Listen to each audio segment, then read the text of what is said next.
Ini ada beberapa tips untuk menghadapi pikiran negatif. Yang pertama, diakui.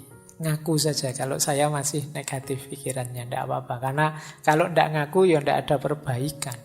Kalau tidak terima ya tidak ada cara untuk jalan keluarnya. Tapi ayo kita terima, iya Pak, saya itu masih sering berpikiran negatif. Saya itu masih sering mikirnya jelek-jelek terus. Nah, kalau sudah ngaku, ayo coba luangkan waktu mikir sebentar. Kenapa sih aku kok berpikirnya seperti ini ya? Sumbernya dari mana? Asal-usulnya dulu gimana? Kok aku ini jadi negatif sekali? Terus coba dihitung untungnya apa sih pikiran ini untukku? Atau alasannya apa? Buktinya apa kalau pikiranku ini benar? Atau jangan-jangan hanya ketakutanku saja? Terus tanyakan juga, apa pikiranku ini sudah tidak teratasi, tidak bisa diubah? Mestinya ya bisa ya. Atau aku perlu tidak bantuan orang lain untuk mengatasinya? Nah, coba dijawab pertanyaan-pertanyaan ini untuk menyingkirkan pikiran negatif. Kalau sudah tuntas menjawab, ketahuan asal-usulnya, langkah ketiga yaitu reframing. Kita frame ulang. Kalau tadi melihat sisi negatifnya, sekarang saatnya melihat sisi positifnya. Nah, tema malam hari ini kan bersih-bersih pikiran negatif. Antara lain caranya ini. Kita akui, kita uji, dan kita bikin frame ulang yang positif. Jadi nanti kita masuk bulan Ramadan, perspektifnya sudah jernih, sudah positif. Oke, nah ini pikiran positifnya. Cara untuk melatih berpikir positif adalah yang pertama, ayo mengenali kelebihan-kelebihan dan keberhasilan-keberhasilan kita. Tidak ada orang itu yang hidupnya negatif terus, pasti pernah mengalami hal-hal positif. Bila perlu ditulis. Boleh teman-teman kalau ada waktu ya, bawa kertas atau buku tulisan. Kelebihanku itu apa saja sih kira-kira? Nah, 1, 2, 3, 4, 5 apa saja. Pasti ada kok kalau teman-teman jeli. Tidak mungkin tidak ada kelebihan sama sekali. Ya kemungkinan banyak tapi tidak ketahuan saja. Kalau kalian jeli mungkin ketemu, oh ternyata saya itu orangnya begini, orangnya begitu. Coba ditulis saja. Ini membawa kita nanti pada rasa syukur. Iyalah ternyata dari sekian banyak kelebihanku, hanya satu ini toh kekuranganku. Lah terus kenapa selama ini hidupku kok murung terus ya? Nah ini coba kalian, tidak apa-apa wis latihan nulis. Meskipun tulisannya disembunyikan untuk diri sendiri juga tidak apa-apa. Mungkin malu kalau dibaca orang lain ya tidak apa-apa. Tapi paling tidak kan melakukan muhasabah sendiri. Apa kelebihan-kelebihanku? Boleh juga capaian-capaianku. Alhamdulillah Pak, saya dulu bisa lulus TK tepat waktu. Misalnya. Loh, itu kan prestasi. Mungkin ada yang TK-nya tidak tepat waktu. Nah, jadi dan banyak capaian-capaian yang lain. Gitu loh.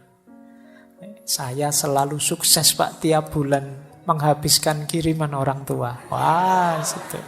Alhamdulillah. Barokah berarti kirimannya orang tua. Iya Pak, selalu bisa saya habiskan dengan sukses. Coba ya kamu hitung capaian-capaian. Banyak lah mesti, tenang saja.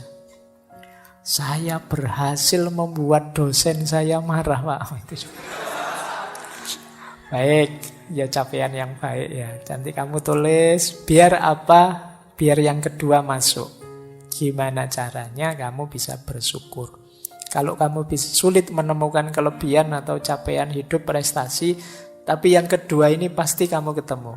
Hal-hal yang bisa disyukuri. Mudah untuk mencari hal yang bisa disyukuri. Kalau kalian sulit, bandingkan dirimu dengan orang yang situasinya lebih sulit darimu. Dan itu banyak. mungkin kamu masih sehat lah, mungkin kamu masih hidup lah, mungkin kamu masih bisa ketawa lah, mungkin banyak hal yang bisa kamu syukuri. Nah, ini akan banyak mengubah hal yang negatif jadi positif. Terus cari circle yang positif.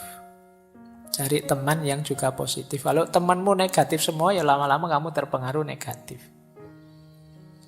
Cari teman yang enak, diajak bersama-sama, yang mikirnya selalu yang baik-baik, membooster semangatmu.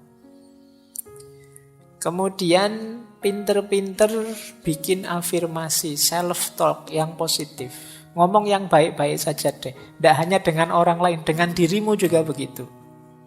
Buang kalimat-kalimat yang merendahkan diri. Dasar aku ini orang bodoh, dasar aku ini orang tidak pinter, dasar aku ini orang malas. Sudahlah, ganti kalimat yang lebih positif. Jadi, daripada kamu marah misalnya, dasar aku orang malas, ganti kata dengan yang lebih positif. Ternyata aku ini orangnya penggemar rebahan misalnya. Tidak apa-apa kan, bukan kalimat yang negatif. Ternyata aku orang ini yang pintar menikmati waktu luang misalnya. Ya nama lainnya males. Baik, jadi ini cari self-talk yang lebih positif. Biar pikiranmu juga positif. Jaga kesehatan tentu saja ya. Kalau kamu tidak sehat ya pingin sepositif apapun ya berat. Tapi kalau kamu sehat lebih mudah. Relax, humor. Hidup jangan kenceng terus, kaku terus. Ya ada guyonnya sedikit-sedikit, tapi juga jangan guyon terus. Relax saja, santai, nikmati, mengalir saja. Hidup itu mengalir saja, mesti ada humornya, banyak yang lucu.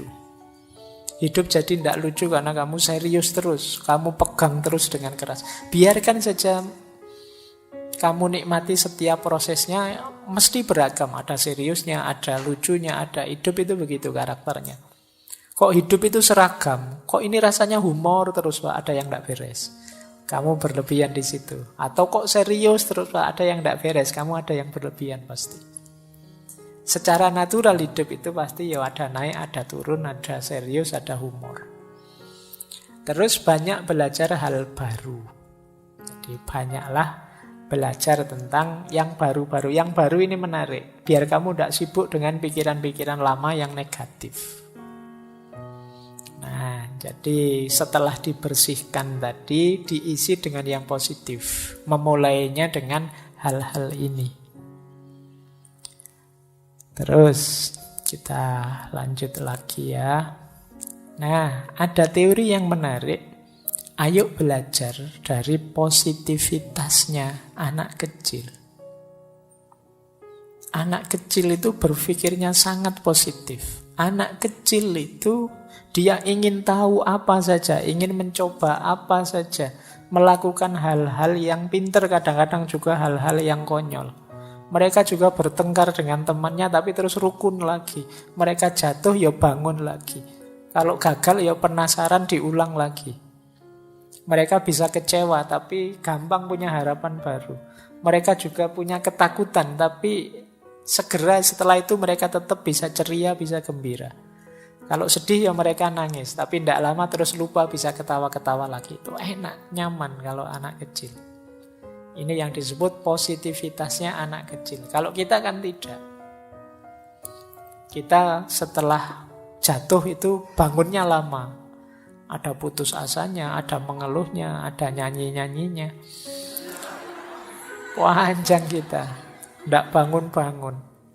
Kalau sudah kecewa, wah kita dendamnya bisa sampai ujung dunia. Kalau anak-anak itu habis bertengkar, orang tuanya ikut belani bertengkar. Dia sudah rukun, orang tuanya masih bertengkar. Itu positivitasnya anak kecil. Jadi hidup jadi ringan. Wajar saja. Tidak ada anak kecil itu kok suudzon apa. Tidak ada. Ya mikirnya positif terus. Jadi pikirannya selalu positif. Nah, fakta ini menunjukkan berarti pikiran negatif itu tidak fitrah, tidak fitri. Itu buatan. Pengaruh dari luar. aslinya kita secara murni itu positif. Buktinya apa? Anak-anak yang belum banyak terpengaruh macam-macam itu sangat positif hidupnya. Tidak ada anak kecil itu yang dendam, tidak ada anak kecil itu yang putus asa, terus menganggap dunia ini gelap kalau begitu. Tidak begitu, tidak ada. Biasa saja. Mereka ya kalau ingin apa-apa ya kadang tidak terpenuhi ya nangis. Tapi setelah nangis terus ya biasa, bisa ketawa-ketawa lagi. Jadi ini namanya belajar positivitas dari anak kecil. Jadi itu tadi ya teman-teman, babak pertama kita belajar bagaimana caranya mengatasi negative thinking. Baik, alhamdulillah hujan. Ya kan positif itu kan alhamdulillah. Kamu jangan mikirnya waduh hujan ini pulangnya gimana, masih negatif berarti. Ayo yang positif lah.